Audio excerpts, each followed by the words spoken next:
from NJ.com, this is Talk is Cheap, a New York Giants podcast. We're talking Big Blue football all year round.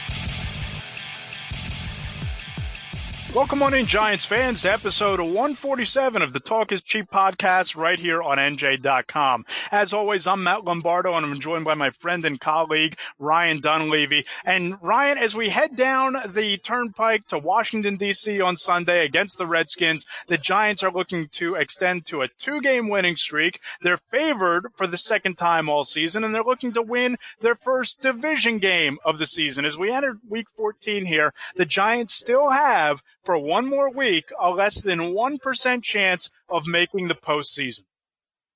Yeah, Matt, I don't think it's even 1%, to be honest with you. I don't see it, but it's nice to be talking football again now that the Giants have won 3 of their last 4 games and some of the other things around the team appear to be stabilized. It's nice to be talking football again with the Giants. Yeah, and the Giants have an opportunity here because as they roll into FedEx Field, it will be not Colt McCoy, not Alex Smith at quarterback, but Mark Sanchez. And we'll get into some of the matchups later on that kind of favor the Giants in this game. But if you like what you hear, we would love it if you would subscribe on iTunes or Apple Podcasts. You can find us on SoundCloud, Stitcher, Spreaker, iHeartRadio, Google Play, and YouTube, and all of your favorite podcast platforms. And if you love what you hear, we would love it if you would leave us a 5-star review. It helps us grow the show and lets us know what you like and what you don't like. Ryan, a 5-star review from Cernig11. He says, I guess this is a bit overdue, especially since I've already gotten a shout out on the show, but Matt and Ryan are easily my favorite people to listen to when it comes to all things Giants. They are truly insightful, fair, and actually very funny as well. Being in Charlotte, I don't get much Giants love, so I look forward to each episode, and I hope the pair continues for as long as possible. Thanks, guys, and go Big Blue. Funny. They think we're funny, Ryan. Yeah, I try to be funny. I got to admit, I think it's what my wife loves best about me is my sense of humor. It certainly isn't my good looks, as some Giants fan pointed out with a Jerry Reese icon, by the way. Took a shot at how I look when he has another man's icon as his Twitter icon. So, must be nice to hide behind that. But yeah, sense of humor, funny. We're funny. Charlotte's a cool city. Thanks for the 5-star review. Yeah, the one thing I remember about Charlotte is the beautiful golf course I played on at the Ballantine Hotel, Ballantine Country Club. Beautiful course. Maybe we'll get back there someday. But might be next year if they both finish in last place. Could be. Could very well be. I'll get my tea time ready to head on back. But, Ryan, I think the news of the week and where we should start off this podcast is the fact that the Giants are going to Washington without one of their top locker room leaders, one of their best defensive players, and that's Landon Collins. He entered this week with 96 tackles, leading the team heading into Week 14, but he won't make the trip because he's not going to play another down this season. Tore his labrum, requires season-ending surgery, and this really couldn't come at a worse time for the Giants or for Collins because he's due to be an unrestricted free agent when the new league year begins on March 13th. Yeah, I think we learned about the business of the game, Matt. I think it was a good reminder, especially for fans. Landon Collins is a guy who didn't hold out like Earl Thomas or didn't hold out like Le'Veon Bell. He didn't, make it all about the money like Odell Beckham. He just came to work knowing he was, relatively underpaid, making about $1 million a year when he's probably a $10 million a year player, and put his body in harm's way, never wanted to miss a snap, fought his way back into games, did everything to put the team first. His teammates love him for Yeah, his teammates love him for that. And now he's got to go into free agency, whether it's with the Giants or another team, and answer a bunch of questions about is he going to be the same player after health. That's what you don't want to see. It's every free agent's worst nightmare. Yeah, it really is, but I think that the league is starting to shift. And to get a feel for how this might play out for Collins in the long term as a free agent, I reached out to several agents, reached out to a former CEO of an NFL team, the Oakland Raiders, and the sense that I got from one agent who has a couple of clients on the Giants roster right now is that it's not going to have any impact, that if this were a torn ACL, if this were a hip injury, if this were something more severe, it might be an issue, but because it's a shoulder and because we're orthopedic surgeons have gotten so good with repairing torn labrums, this shouldn't be an issue or a cause for concern for Landon Collins. Joe Corey of CBS Sports, who is a former agent in his own right, he's a salary cap analyst and really understands the league in terms of contract negotiations and dollars and cents and all of those things. He pointed to Matt Khalil and he pointed to Allen Robinson as two contracts where Collins can kind of take a deep breath and a sigh of relief. You look at Allen Robinson's situation last year, tears his ACL in week 1. He's a wide receiver where the ACL obviously plays a key role in the skill set. No matter to the Chicago Bears, they signed him for 3 years, $42 million. So while Collins certainly needs to fight his way back, the sense that I got, Ryan, is that around the league, this might not be as big a deal in 3 months as maybe we thought it is or think it is right now. Yeah, it's probably a 4 to 6 month recovery for Landon. But look, like I say, he's a young kind of franchise defensive player. I think he's exceptional against the run and playing in the box. He obviously needs to improve his pass coverage, as Tariq Cohen exposed with the Bears this past week. But he's a really good player, a really good leader, a first-time captain for the Giants. Landon has made it clear. Landon's given up any kind of negotiating tactic. He wants to be with the Giants. He wants to play his whole career here, which is kind of refreshing for a guy to say, right? It's kind of refreshing to hear when the way free agency has become in all sports today. So, yeah, I think you're right. I think it probably won't be a big deal. He's still like 23 or 24 years old. When you think that's crazy when you think about how many miles he's already put on at career games he's already played. Yeah, so I think it probably won't be a big deal. The one thing they could do, Matt, is franchise tag him. And for the quick explanation, if you don't know, that means you get a 1-year kind of prove it contract at a salary that's commensurate with the top 5 salaries in the NFL at your position. And you can only teams can only put that on one guy per season. The Giants could do that with Landon Collins, prevent him from going to free agency in 2019, delay it till 2020. And this way they get a look at how his shoulder is healed and what kind of player he is. And then Landon gets his $11 million next year. The one thing being there, though, Matt, is that that's not salary cap friendly for a team that already has quite a lot of guys in the $11 to $20 million salary cap hit range. Correct. And that's where I think that a lot of people are pointing towards the franchise tag being an option, and that very well might be how this plays out. But I look at Landon Collins' situation, and I think that you look at $11 million or $10.5 million, wherever that figure winds up coming in at for the franchise tag. That's a lot for the Giants to absorb on a 1-year deal rather than spreading that out on a 3 or 4 year contract. And you can, wiggle with the cap figures and manage them in terms of how you distribute the signing bonus and how you structure the guaranteed money.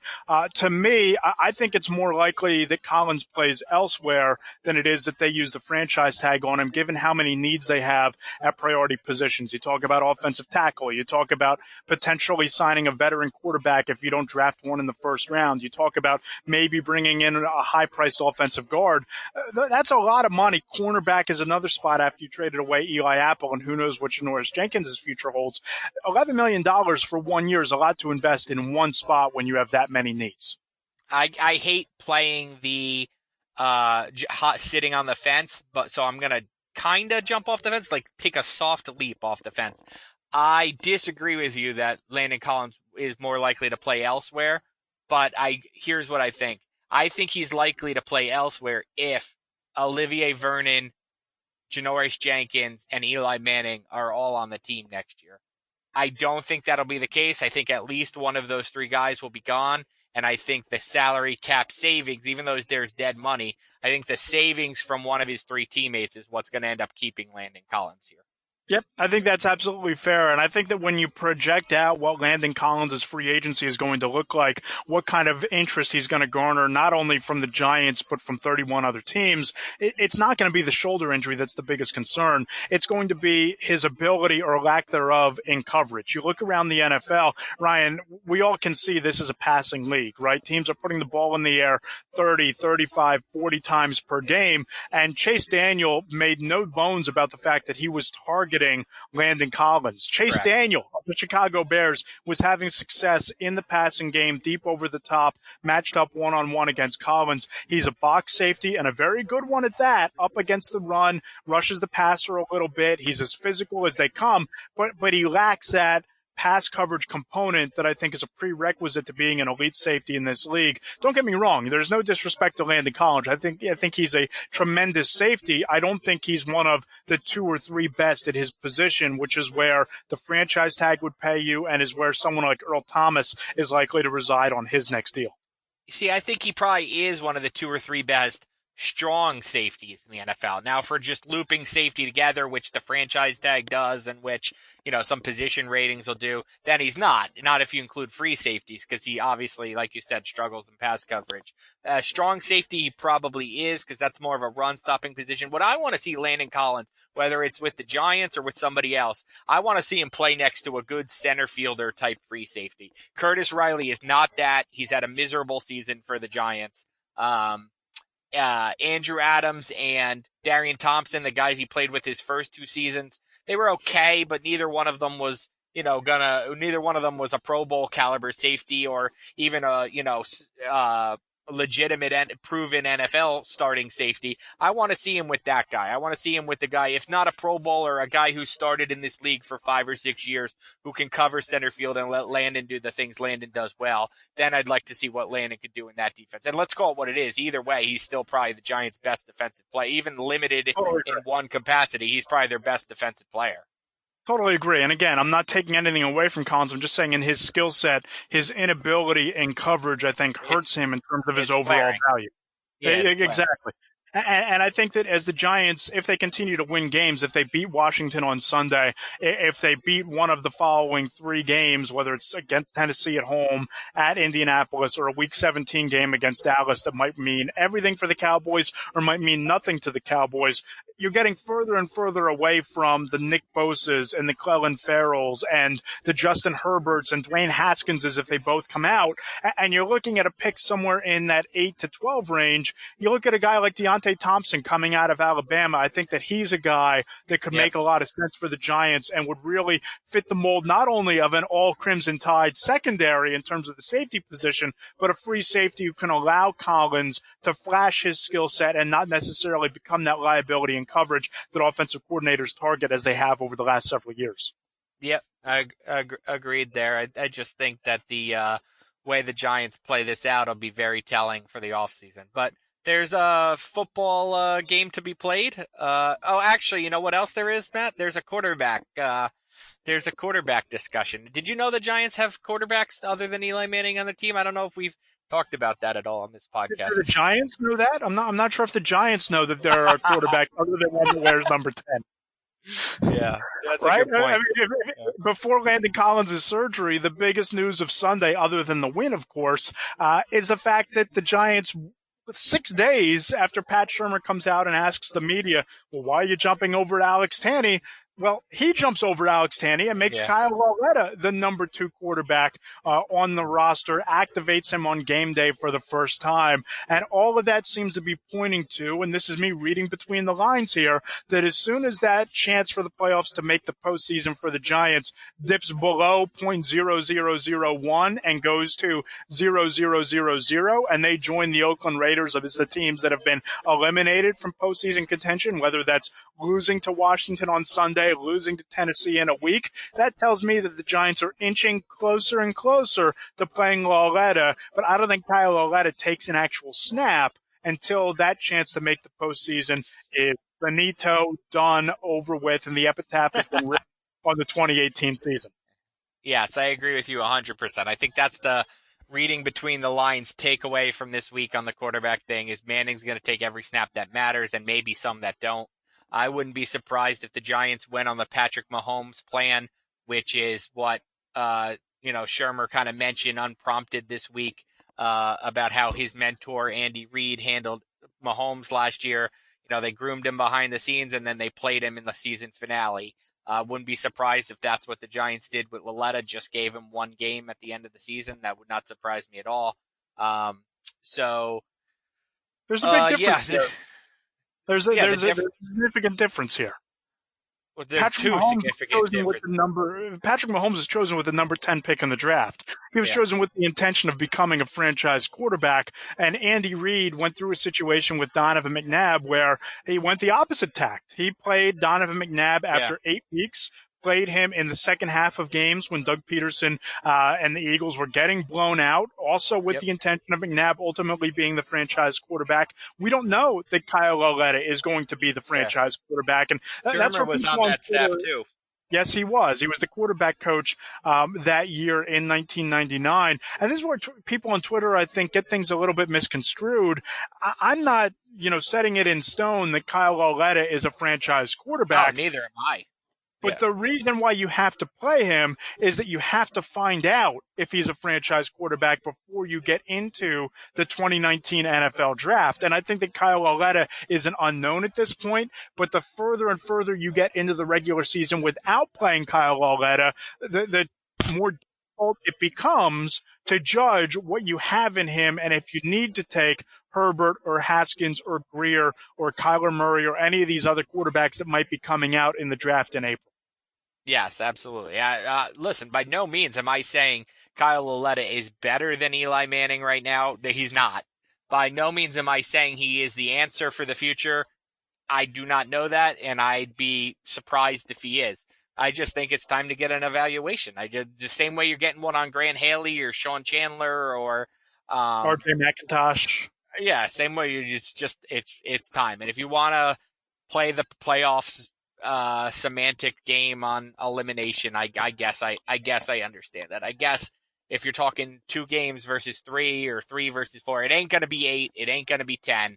We're past that point. It might wind up being 1 or 2. It might wind up being 1 or 2 because if the Giants win on Sunday, which I think they have a pretty good chance at doing, you've now backed yourself into a corner where the owner has admitted that it was a mistake not to play Davis Webb.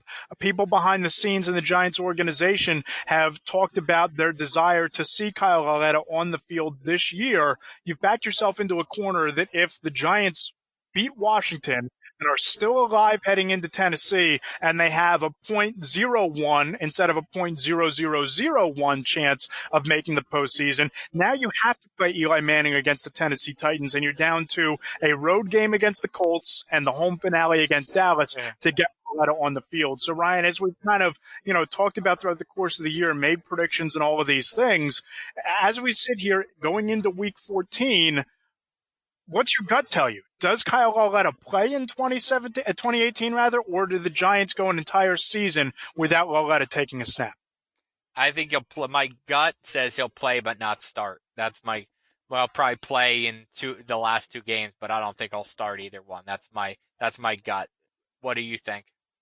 See, that's interesting because I think that if he plays at all, it will be starting in Week 17 against the Cowboys, because at this point, I think the Giants, again, they've set themselves up as long as they're trying to win games and have a reason to win games in 2018, they're going to stick with Eli Manning. And even though Manning did not look like an NFL quarterback in the first half on Sunday, did not look like a better quarterback than Chase Daniel in the first half on Sunday, they won the game in overtime, right? They beat the number 1 overall defense in the league, and you got to give Eli Manning credit for what he did in that game, even though Saquon Barkley rushed for 120. I didn't think Manning was very good in that game. I got to tell you, I had this out on Twitter with a couple, but I did not. I thought that was one of his worst games of the season.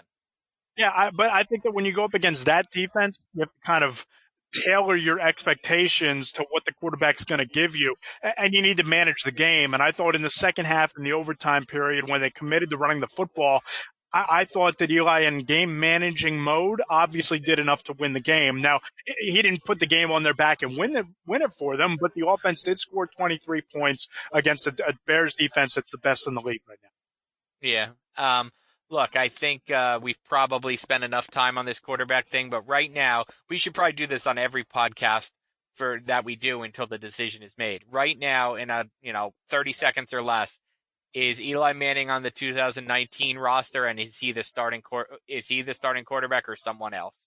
Yeah, I'm going to go in a complete role reversal here in terms of what I've said all year long.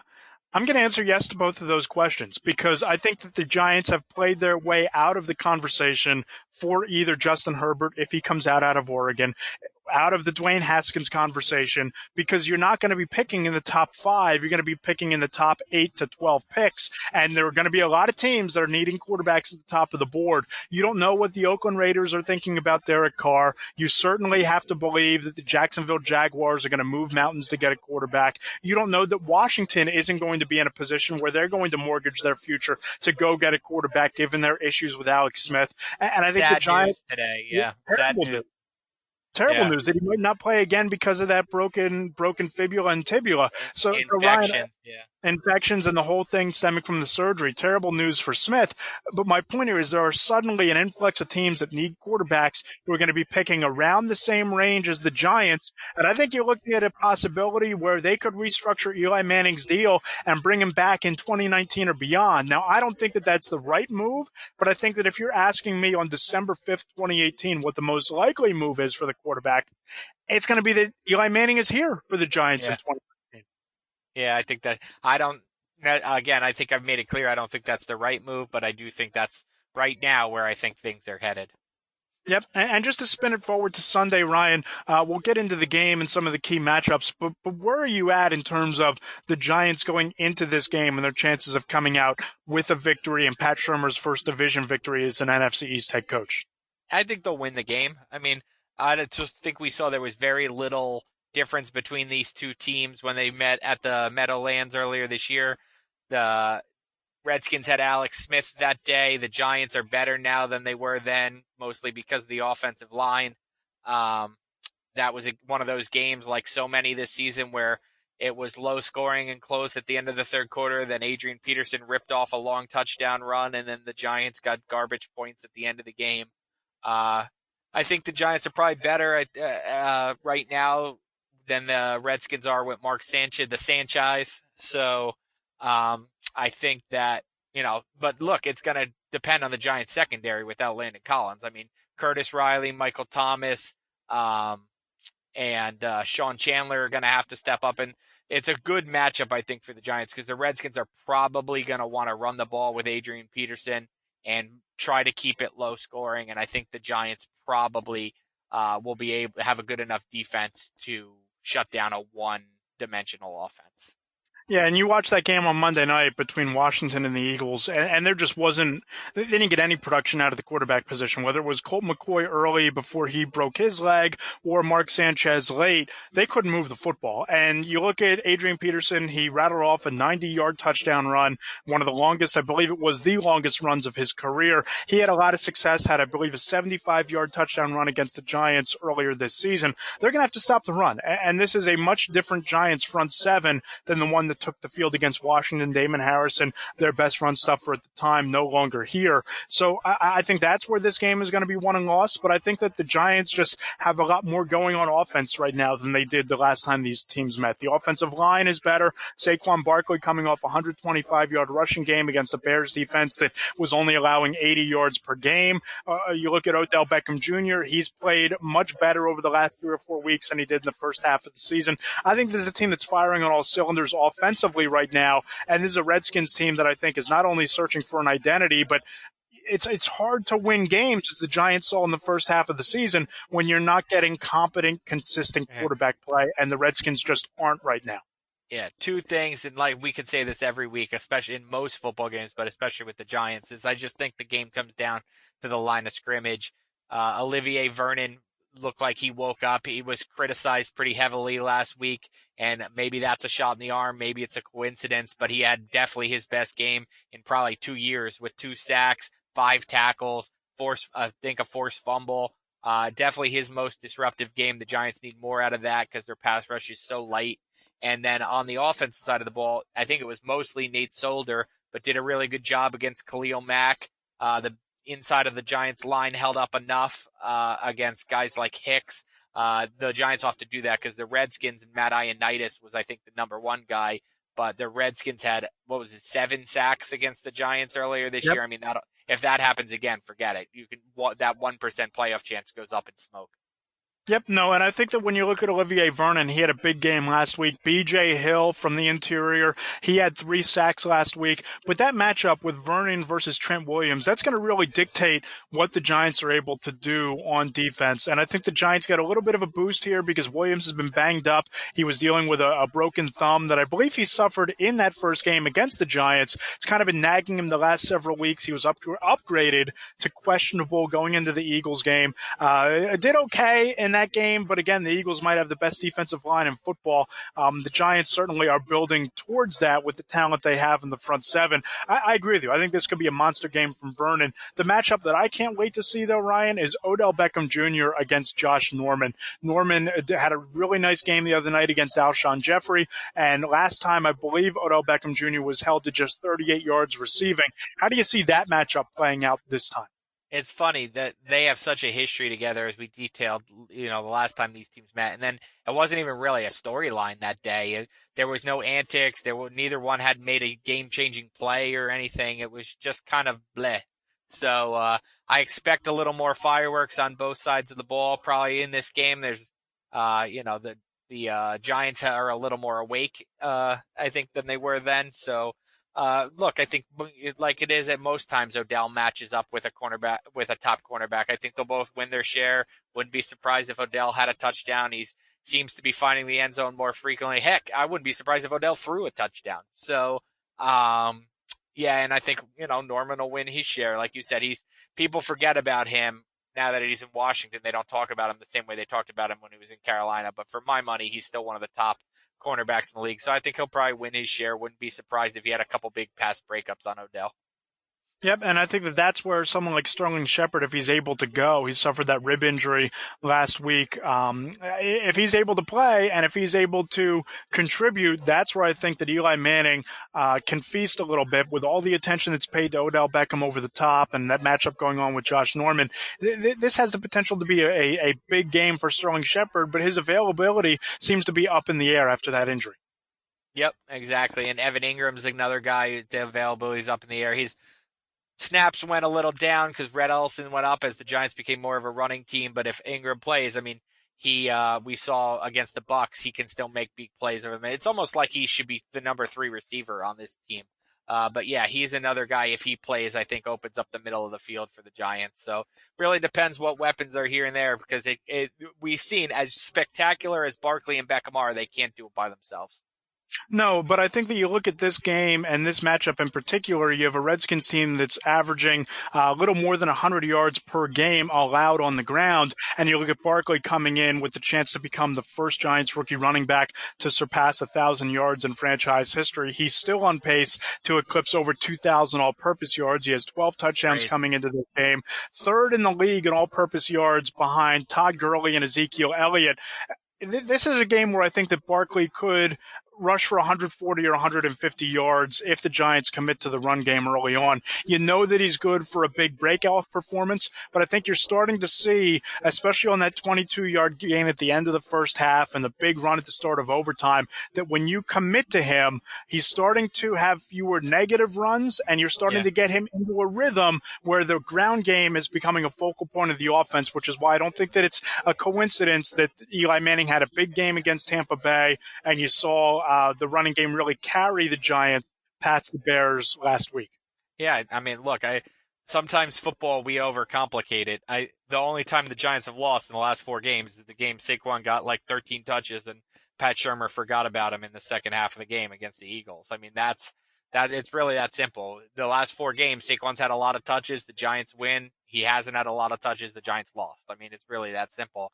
As the Giants are playing the Redskins this week, we'd be remiss not to talk on one of the other storylines of this week, which is as the Redskins have Adrian Peterson at like $1 million salary signed in August, maybe playing at a Pro Bowl level, the Giants are putting Jonathan Stewart on injured reserve. Stewart and Peterson are both 31 years old plus running backs. Peterson was a great signing by the Redskins, obviously a steal, a bargain for his production.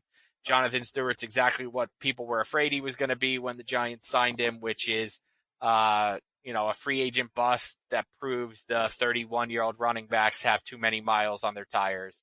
A miss by Dave Gettleman through a salary of like $3 million.